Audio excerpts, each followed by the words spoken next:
I believe we have Vivek's new running mate, Rob McCauley. Rob, where are you there? Hey, Rob, good to see you, man. Thank you for being here.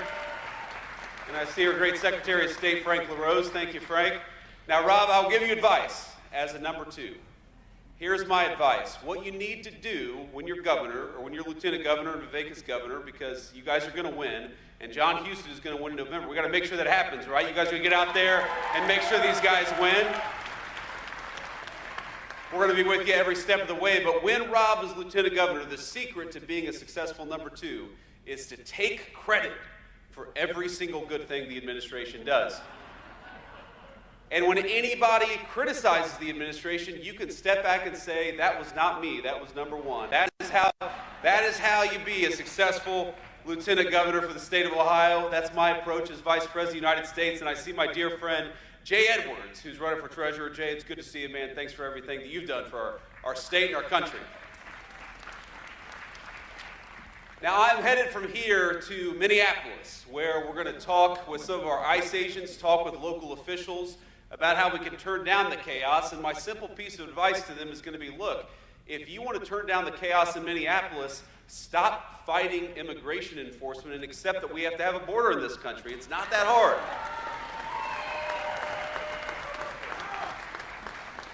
If you look all across our country, what's happened in Minneapolis is happening almost nowhere else in the United States of America. And that's because whether it's in Texas or Tennessee, it's in red states, it's in blue cities, even within our country, most people are cooperating with the simple principle that we ought to be able to enforce our immigration laws and get illegal criminals the hell out of the United States of America. It's really not that complicated. But in a few distinct cities, you see this craziness because the far left has decided that the United States of America shouldn't have a border anymore, and they are willing to fight and penalize and dox and even assault our law enforcement officers in order to fight for the basic principle that anybody ought to be able to come into the United States of America. Well, I'll tell you right now, the Trump administration, we reject that. We are going to get illegal criminals out of our country, and we're not going to let a few left-wing radicals stop us.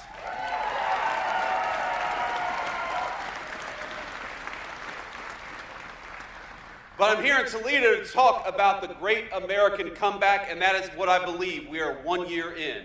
We are 1 year in to raising wages for workers instead of declining wages for workers. We're 1 year in to $18 trillion of new investment for the United States of America instead of investment going to every other country but the United States of America.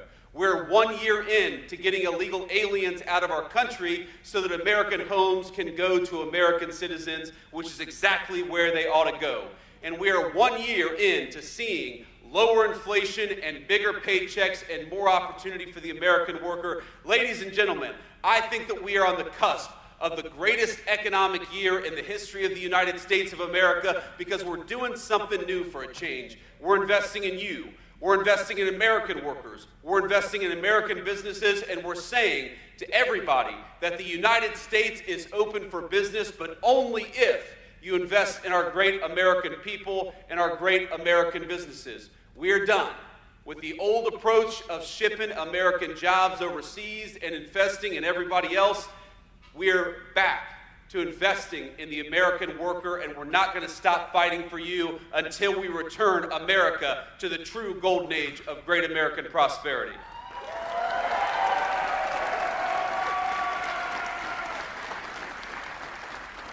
Now, even a year in, we've already seen incredible success from the Trump administration's economic policies. The IRS says that this is going to be the biggest tax refund year in the history of the United States of America.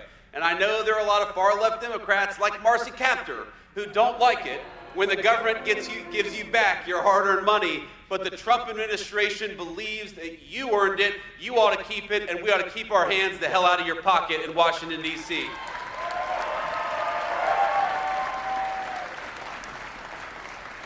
So why are we going to have the biggest tax year, the biggest refund year in the history of the United States of America? It's because the president, working with the Republican Congress, got no taxes on tips. It's because we got no taxes on overtime. It's because we got no taxes on Social Security. 3 promises that we ran on, Three promises the President of the United States kept, and because of it, every single person in this room and every single person in the state of Ohio is going to benefit from it. That's what we said we were going to do. We were going to end the green energy scam and invest in American energy workers, and we did it.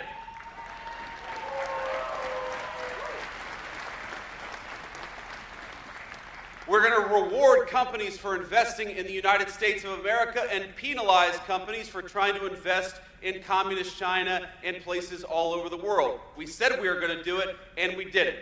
And because of it, we're starting to see the benefits for American workers every single day. We have the lowest inflation that we've had, well, since the last Trump administration. We have rising wages for American workers. You know that under the Biden administration, those terrible, terrible times, under the Biden administration, you lost an average of $3,000 over that 4 years because inflation was out of control and wages were stagnant for our country.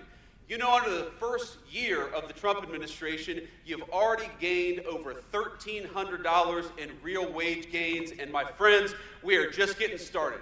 Because what the President of the United States says every single day is we are not done fighting for the American worker until we get everything back that the Biden-Harris administration took away and more beyond that. I don't want you to just struggle to get by.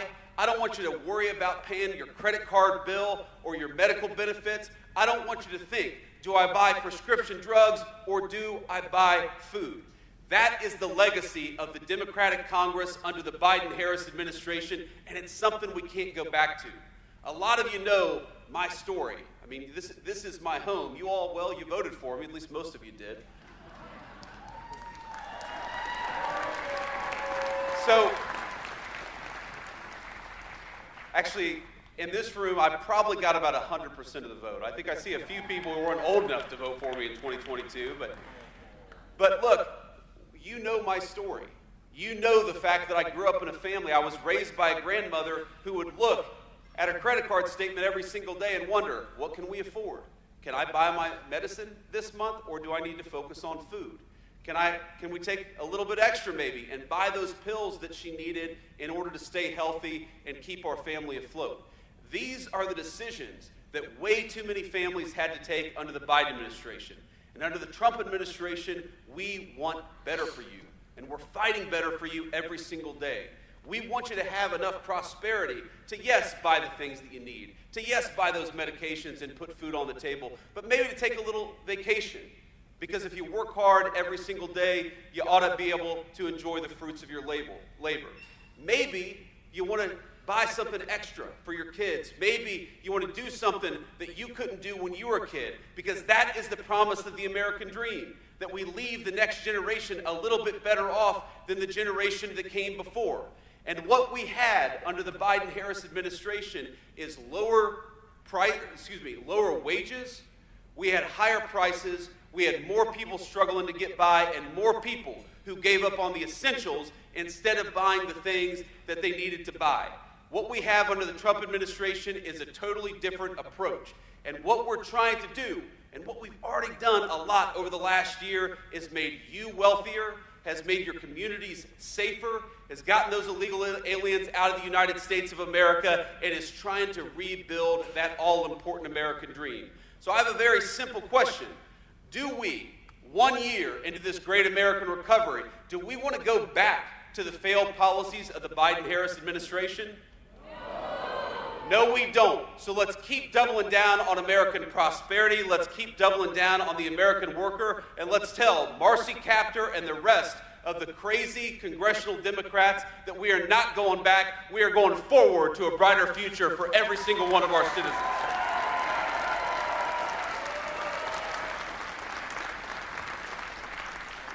You know, there are things the media doesn't talk about that I think are so important to highlight because they show real progress for the American people.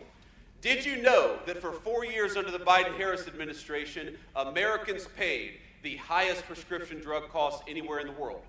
And we did it because we had an administration that refused to go to Big Pharma and say, this is ridiculous that you're charging 1/10 the price in England or in France that you are in the United States of America. So what did the president do? One of the first things President Trump did is he hauled these pharmaceutical executives into the Oval Office. He wasn't getting any help from Congress, though we certainly would have appreciated Marcy Kaptur helping us lower prescription drug costs, but we weren't getting that help. So what did he do? He brought the pharma executives into the Oval Office and he said, you are done forcing Americans to pay more for prescription drugs than any other country anywhere in the world. And so now, thanks to the president's leadership and thanks to the support of our congressional allies like John Huston, we have prescription drug costs coming down in this country for the very first time. Whether it's antibiotics or whether it's cancer drugs, whether it's the most advanced therapeutics that exist anywhere in the world, Americans are seeing lower costs. And they're going to keep on seeing lower costs because the President of the United States had the courage to fight for you rather than international pharmaceutical companies.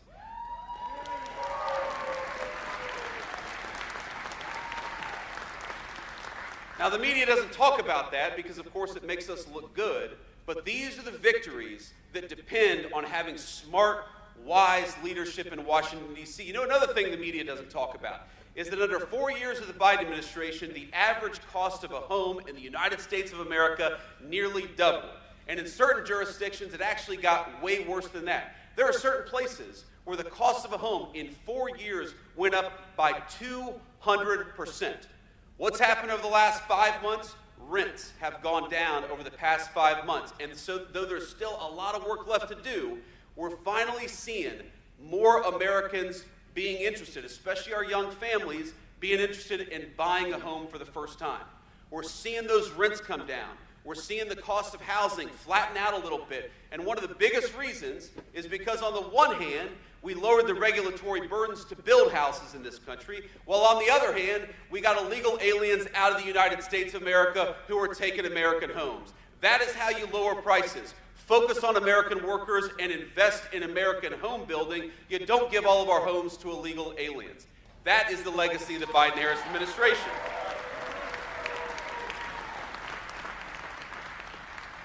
But on all these things, we know there is still so much work to do. And this is something I want you to hear. The Democrats talk a lot about the affordability crisis in the United States of America.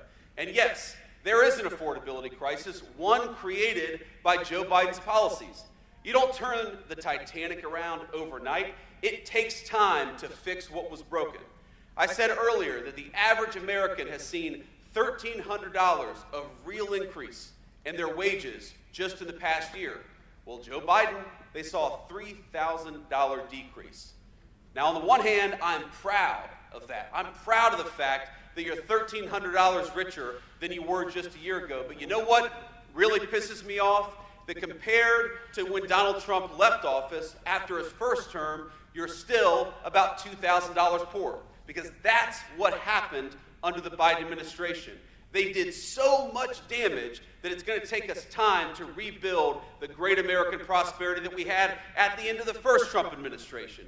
But what I'm telling you is that we are committed to doing it. As much as the media focuses on distractions every single day, in the Oval Office, the president looks at us and says, why haven't we done more? Let's do more. Do more. He'll tell us, person by person, from the Secretary of Commerce to the Secretary of the Treasury to our SBA administrator to the Vice President of the United States, fight every single day for better home prices for Americans, for lower prescription drug prices, and of course for rising wages. That is what we're going to do, that is what we have done, and that is what we promise will be the legacy of the second Trump administration. More prosperity for you.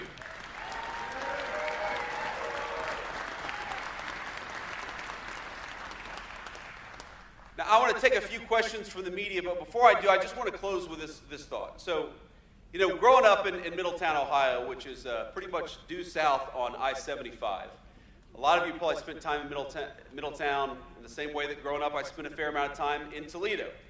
The story of towns like Toledo, the story of towns like Middletown when I was growing up was one of decline.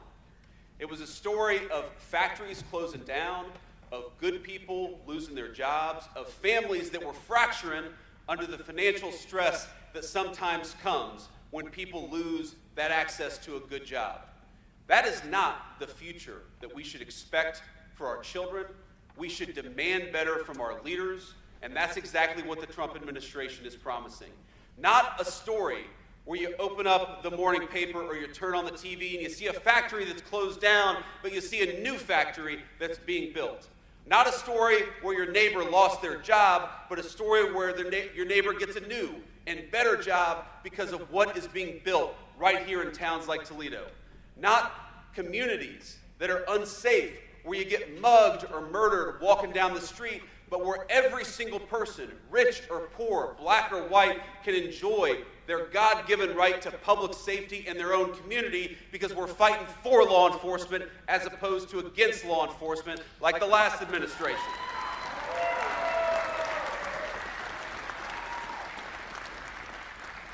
I want the grandmothers, like my grandmother, who are raising grandkids they weren't necessarily planning to raise. I want them to not have to choose between putting food on the table or buying their medicine. That is the future that we're fighting for.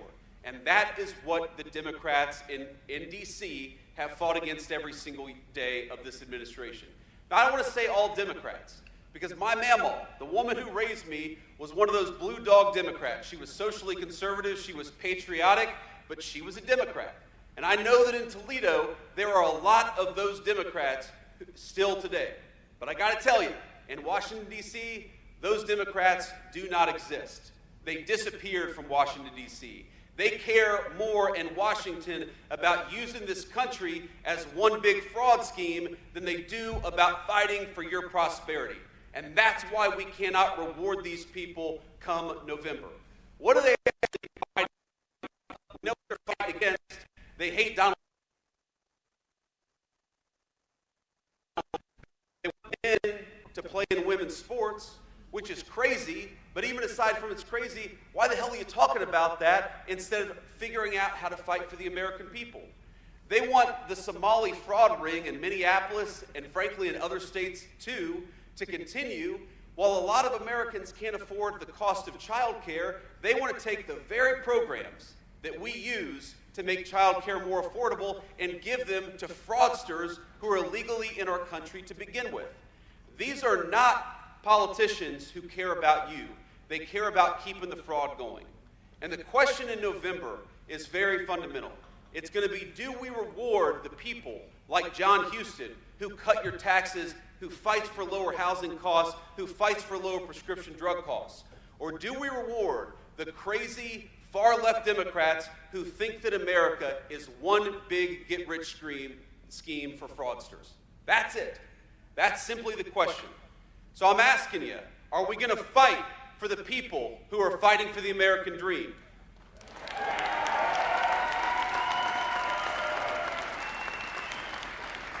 Are we going to send a message to the far-left radicals that this country belongs to American citizens, not to illegal aliens? Are we going to fight for the American dream for people like my grandmother and people like your children every single day? So let's remember what we're fighting for this November. It's to have political leadership in this country that fights for the American people, that fights for the American dream. Don't forget it, my friends. Let's work hard. Let's elect these great candidates to higher office, because that's the only way we are going to send a message to the Democrats that this country belongs to Americans and that the American dream belongs to the citizens who built this nation. God bless you, and thank you for having me.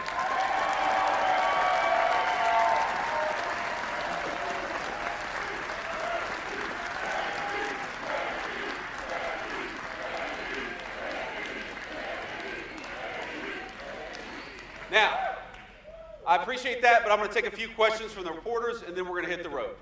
Mr. Vice President, John Kostick from News 5 in Cleveland. President Trump outlined the framework of a future deal on Greenland yesterday. NATO this morning, however, said the Secretary General did not propose any compromise on sovereignty. What's your understanding of what is in this plan, and would you stand for something that did not include ownership even beyond where the bases are located? So John, first of all, it's good to see you again. John is, this is going to ruin his reputation among his liberal media peers, but John is one of my favorite journalists in the state of Ohio. He's a great TV journalist from Cleveland. And I used to joke with John that if he ran for high office, maybe back in 2012, 2013, he would have won, because his name is almost exactly the same as John Kasich. And that if he ran in 2024, he would have got his ass kicked. So it's amazing how things change, John. But I see you're still doing great things on Greenland. First of all, we're here to talk about the great American comeback. And that's what the president is focused on. That's why the president went to Davos. You know why? Because he wants more investment from all over the world in the United States of America. You'll hear this number thrown out, $18 trillion of new investment. You know what that means? That means new factories, that means new plants, that means new oil refineries and new energy facilities in the United States of America. Because for so long, our government had the policy that we were going to invest in other countries. No. We want other countries to invest right here in the United States of America, and that's why the president went to Davos, to say that America is open for business, but America is open for business so long as you're building right here in Toledo and all across our great country. That is the message. Now on Greenland, simple fact is Greenland matters to American national security because our entire missile defense relies on security in the Arctic. This is something the media who's obsessed with Greenland, they completely forget why Greenland matters. What if, God forbid, I'm not saying it's going to happen anytime soon, but what if a foreign country launched a missile at the United States of America? We would need control over the Arctic in order to shoot that missile down. Our entire missile defense system depends on that Arctic security. Meanwhile, the Chinese and the Russians and even the Danes who control Greenland admit that they want to control that facility. They want to control that island, that landmass. That would make us weaker. That would make our country more endangered. That would mean that if the president is negotiating with a foreign leader, he would have less leverage because they would be able to realistically threaten the sovereignty and the territorial safety of the United States of America. We're not going to let that happen. The negotiations with NATO are going fine. I believe, having seen this for the past year, that when the president sets his mind to accomplish something in negotiation, he accomplishes it. And fundamentally, NATO and the Danes and everybody else have to recognize the simple fact that this matters, not just to American security, but to world security. So we're going to keep on trying to make sure that we secure that landmass so that we can protect the American people as we've done and will continue to do. Thank you.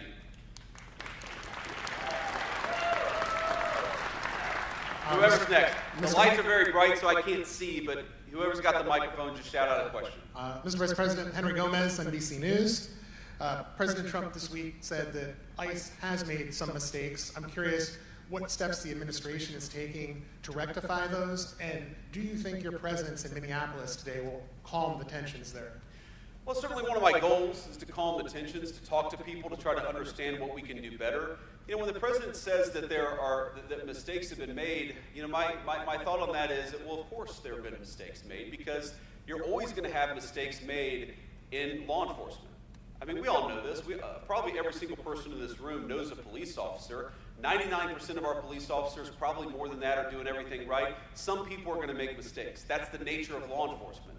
But the number one way where we can lower the mistakes that are happening, at least with our immigration enforcement, is to have local jurisdictions that are cooperating with us. There are some very basic things that would make Minneapolis look Memphis, Tennessee, a blue city where you do not have this chaos in immigration enforcement because the local police and the local authorities are cooperating with us. So when you look at Memphis, Tennessee, or Austin, Texas, or any other community virtually across the United States of America, and you don't see the same level of chaos in Minneapolis, the natural conclusion is that it's not what ICE is doing in Minneapolis, it's what Minneapolis authorities are doing to prevent ICE from doing their jobs. And that's exactly what's happening. So, let me give you just a couple of very real-world examples of some of the problems that we face. So let's say you have a sex offender. We've arrested a number of sex offender illegal aliens in Minneapolis just in the last couple of months. But that person, because they're an illegal alien, we don't know where they live. We don't know their address. If local authorities were cooperating with us, it would be easier to send an ICE agent to the person's house to arrest them, to have local law enforcement protecting our immigration officers. They throw the sex offender in the back of a car, deport that person, throw them in jail, whatever, and then they go home safely to their families. That's not what's happening. What's happening instead is that the Minneapolis authorities are refusing to tell us where that sex offender lives. Why are they protecting sex offenders? That's anybody's guess, but it's crazy. Meanwhile, the local police are being told by the mayor, don't help them. So if there are protests, and there are people trying to not just protest, but interfere with what ICE is doing, we don't have the support of local law enforcement to keep the peace. So when I talk about lowering the temperature, those are the two things that we want those local authorities to do. Help us find sex offenders and get them out of their community. And again, this is bonkers.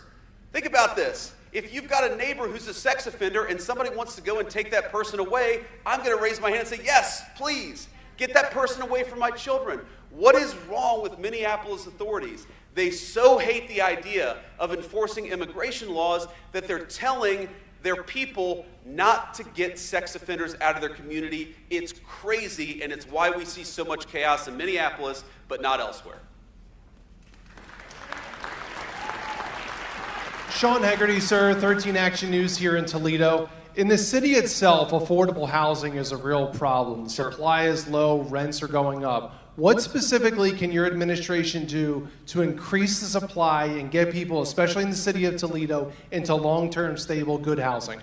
So we're working on a number of things on this front. First of all, one of the things the president just announced a couple of weeks ago that, again, hasn't gotten a lot of media attention, but I think is very important, is that he said, we want American homes to go to American citizens. That means no illegal aliens buying American homes. It means no mortgages going to people who have no legal right to be in this country. But it also means that we're going to stop large institutional investors from buying up American homes. That was a major announcement from the president, and we're working on that now. And you see this all the time. You see this massive, beautiful new subdivision where every single person there is renting because that subdivision was bought up by a massive institutional investor. That investor, by the way, is very often paying a lower price for their debt than an American citizen. So we give these people special rules, we give them cheaper access to money, and then we let them buy homes that by right go to American families. That is one of the main reasons why we believe homes have gotten unaffordable in this country. So again, the last administration did nothing about it. We're going to do something about it. We've already started. Here's another thing. If you look at the 20 biggest metros in the United States of America, the 14 with the most illegal aliens have seen the biggest decrease over the past year in rent prices. Now, why is that? Again, if you get people out of the country who are taking up homes that ought to go to American citizens, that's going to put downward pressure on prices. That's going to make it easier for young American families to afford to buy a home.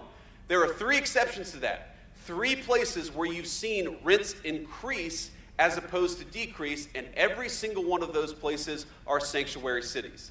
So in addition to causing chaos, being a sanctuary city makes your communities less safe, and it also makes housing less affordable. It is very simple. Enforcing immigration law lowers prices for Americans and makes our communities safer. It's a no-brainer, so we'd encourage local authorities to continue to collaborate and work with us instead of fighting against us. Next question. Good morning, Mr. Vice President. Thank you so much. Kyle Mazza, freelancing for Anadolu Agency today. Ukrainian President Vladimir Zelensky announced at today's summit for the World Economic Forum that Ukraine, Russia, and the U.S. will hold their first trilateral talks Friday and Saturday, the 23rd and 24th, in the United Arab Emirates. Seeing what your reaction is to that, about those talks, and in Minneapolis, sir, the attacks on law enforcement, the attacks on ICE, what is your message to the law enforcement community at this time when they look for the Trump and the Vance administration to calm their nerves, to ease their burdens? Families are reacting to this as well. So as you stand there on that stage today, how does that make you feel? Well, you know, one of the things that we want to do is send a message to our local law enforcement, to our federal law enforcement, that we stand with them. And we're not going to abandon them, and we're not going to do what the last administration did, which is throw them under the bus to appease a bunch of left-wing radicals. We're actually going to fight for them. Because I believe, look, I continue to be fundamentally optimistic about our country. I think that whether you're a Democrat, a Republican, an independent, most people in this country fundamentally still support law enforcement. They love what people do to keep them safe. They recognize it's dangerous. But what happened in the Democratic Party over the last few years is they allowed a very small band of left-wing crazies to drive the agenda, and that makes our cops and our federal law enforcement feel less safe. Makes it feel like their government doesn't have their back. Well, I promise them, Every single police officer in this country and every single federal law enforcement officer in this country, we have your back, and that's one of the messages I'm trying to send by going to Minneapolis and talking to our ICE officers there. So that's number one. Number two, you talk about attacks on law enforcement. It is insane. I understand, look, I'm biased, obviously. I think the Trump-Vance administration has got the right approach to immigration. I think it's insane to let tens of millions of people flood across your country, many of them with violent criminal records, and then to say you're not allowed to do anything to get those people out of your country.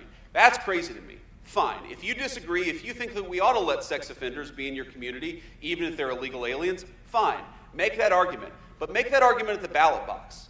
Write an op-ed in a newspaper. Argue about it on social media.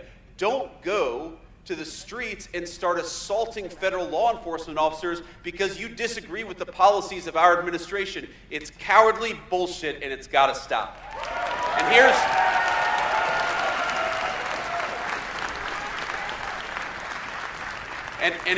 the excuse my language to all the kids there. I'm sorry, got a little fired up. I was raised by a woman who cussed a lot, so sometimes I do too. My wife's on me. We're working on it. But here's the final point about this. People who assault federal law enforcement or local law enforcement will be shown no quarter. I just, probably 5 minutes before I got on stage, I got a message from our great Attorney General, Pam Bondi. You know what Pam said to me? That they finally arrested the ringleader of those church protests in Minneapolis.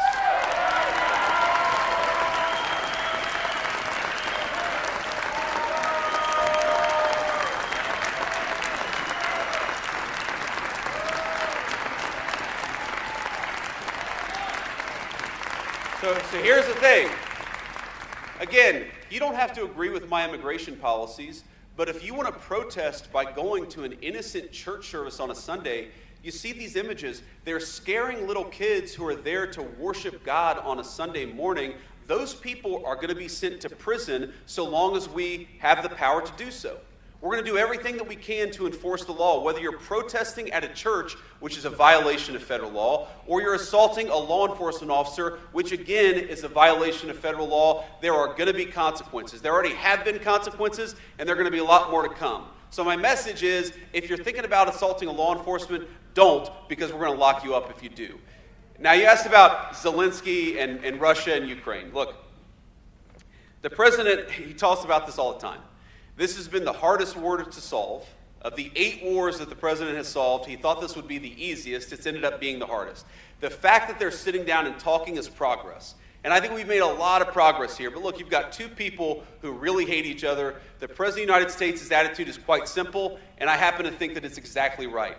Peace is what is in the best interest of the United States of America. We want commerce between those two countries. We want Europe to be less focused on war and more focused on investing in the United States of America. And the best way to do that is to get that war to a peaceful resolution. We're going to keep on working on it. I've been disappointed in the past where I thought we were close to a peace deal, so I'm not going to predict that anything is going to happen in the next couple of weeks. But I know under the president's leadership, we've made great progress, and we're going to keep on making progress so we can stop the killing and get back to actually building things all over the world as opposed to people killing each other and tearing things down. And I'll take one more question. Thank you, Mr. Vice President. This is Mary Margaret Olahan with the Daily Wire. I know you were here in September in Minneapolis after an attack on a church that killed school children. What does it mean to you that this attack, another attack, happened on a church last weekend, and do you want to see more arrests for this attack? So, Mary, yes, I certainly want to see more arrests because I've seen the videos and there are very clearly more people who have violated the law. Now, I'll let the Department of Justice speak to that because, as you know, actually getting an arrest warrant is not a walk in a park necessarily. There's a legal process that we have in this country, and rightfully so. But I know the Department of Justice continues to work on bringing every single person who is involved in that church protest. But it's not just a protest. When you interrupt people during a worship service, that is a violation of the law. Just as you have the right to protest, they have a right to worship God as they choose. And when you interrupt that, that is a violation of the law. So yes, I think we're going to see more prosecutions there. I certainly hope that we're going to see more prosecutions there, but I'll let the Department of Justice speak to the timeline there. And on that note, let me just say, I see a lot of people here. I see a few young people. I see a lot of people who work at this great factory. I just want you to know that you are the people who make the United States of America a great country. When I think about all the great things about our nation, all the great things that we've accomplished, the world wars that we've won, we've gone to the moon, we've cured diseases that nobody else thought could be cured. The foundation of that is the prosperity of the American working man and American working woman. You guys are the reason why we're able to do incredible things as the United States of America. We talk about our great foreign policy accomplishments.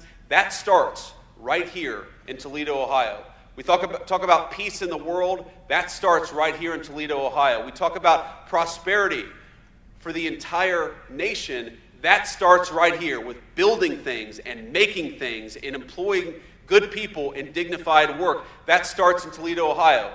The cars I see on the road all over the United States of America, many of them built right here. The steel that builds our bridges and so many of our great buildings happens a stone's throw away from this very facility. I want you to know that for too long, your leadership, your government, your politicians have looked down upon you, have ignored you, and that's not happening anymore. There are so many great things I could point to, so many policies, no taxes on tips, the regulatory reform, the fact that we've unleashed American energy. But every single one of those specific policy wins is about a simple fact: reinvesting in you and ensuring that your family has the same great shot at the American dream that I had. This is very personal to me. I don't know if you saw the announcement. I guess we made it yesterday or the day before, but our wonderful second lady is pregnant with our 4th child, and I'm very, very happy about that.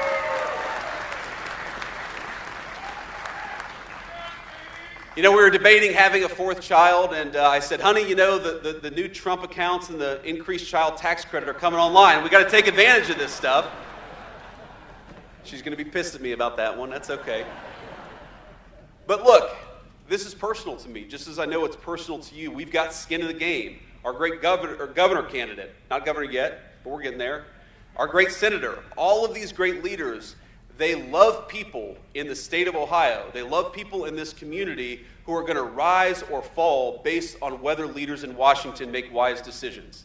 I'm not saying you're going to agree with everything that we do, though I know in this room we got a lot more agreement than disagreement. But what I am promising you is that every day for the next 3 years, so long as I am the Vice President of the United States, so long as Donald Trump is the President of the United States, we will remember that you are what makes America great, and we'll never stop fighting for you. God bless you. It's good to be home. Thank you.